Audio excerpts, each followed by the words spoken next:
Hello guys नमस्ते। आज चाहिँ म तपाईँहरूलाई विन्टरमा आफ्नो स्किनको केयर कसरी गर्छु भनेर देखाउन गइरहेको छु। फर्स्टमा चाहिँ मैले मेरो फेस वास गरिसकेँ। एज यु नो म चाहिँ तपाईँहरूलाई अफिसबाट आइसकेपछि म आफ्नो skin care as a night skin care कसरी गर्छु भनेर भन्न गइरहेको छु। फर्स्टमा चाहिँ मैले यो बलमा चाहिँ बेसन लिएको छु। बेसनले चाहिँ म फर्स्टमा आफ्नो फेस क्लिन गर्छु। एज यु नो बेसनले चाहिँ एउटा क्लिनिङको रूपमा काम गर्छ। यसले चाहिँ जति पनि डस्टहरू जति पनि फोहोरहरू हुन्छ हाम्रो फेसमा यसले चाहिँ सबै डस्टहरूलाई चाहिँ निकाल्ने काम गर्छ। म चाहिँ मेरो इभिनिङ स्किन केयरमा चाहिँ फेस वासले फेस क्लिन गर्दिनँ। फेस वासको प्लेसमा चाहिँ मैले बेसन युज गरेर आफ्नो फेस चाहिँ पहिला क्लिन गर्छु। मैले चाहिँ मेरो फेस बेसनले क्लिन गरिसकेँ।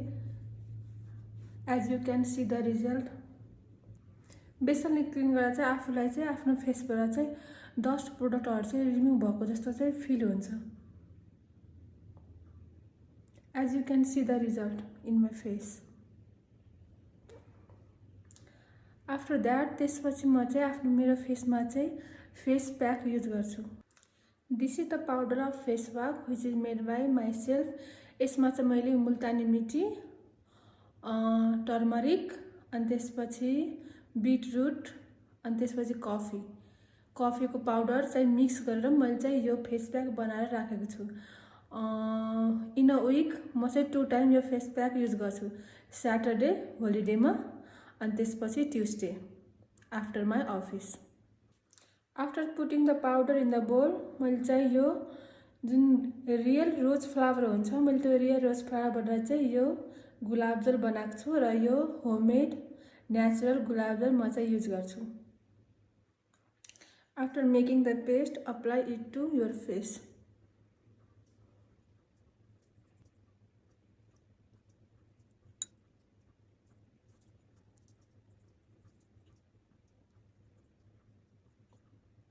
I already applied it.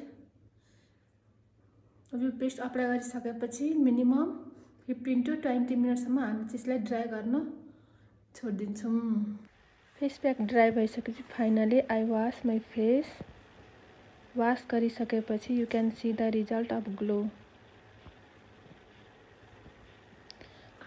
The mixture of coffee, turmeric, beetroot powder and multani mitti it's gives a real glow to the face.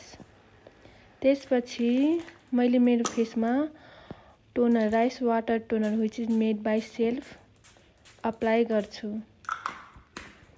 Rice water toner apply गरिसकेपछि त्यसलाई चाहिँ स्लोली ब्लेन्ड गर्छु फेसमा to absorb by my face skin.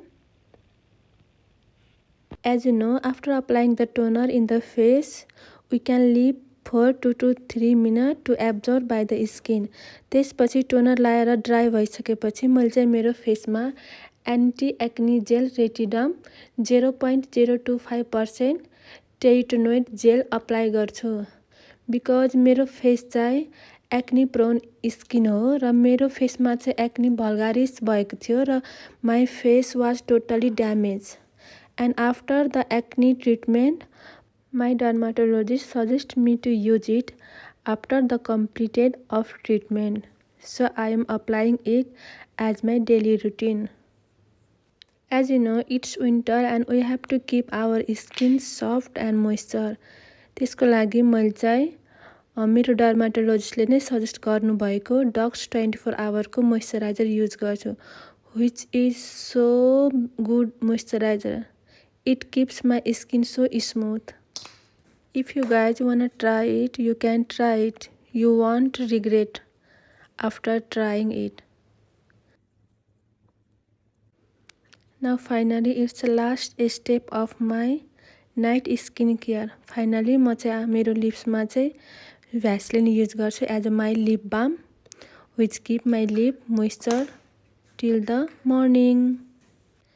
My night skin care is almost done and you can see the result.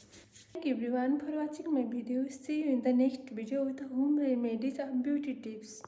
Till then, stay safe, stay happy. Bye bye. Good night. Have a sweet dream.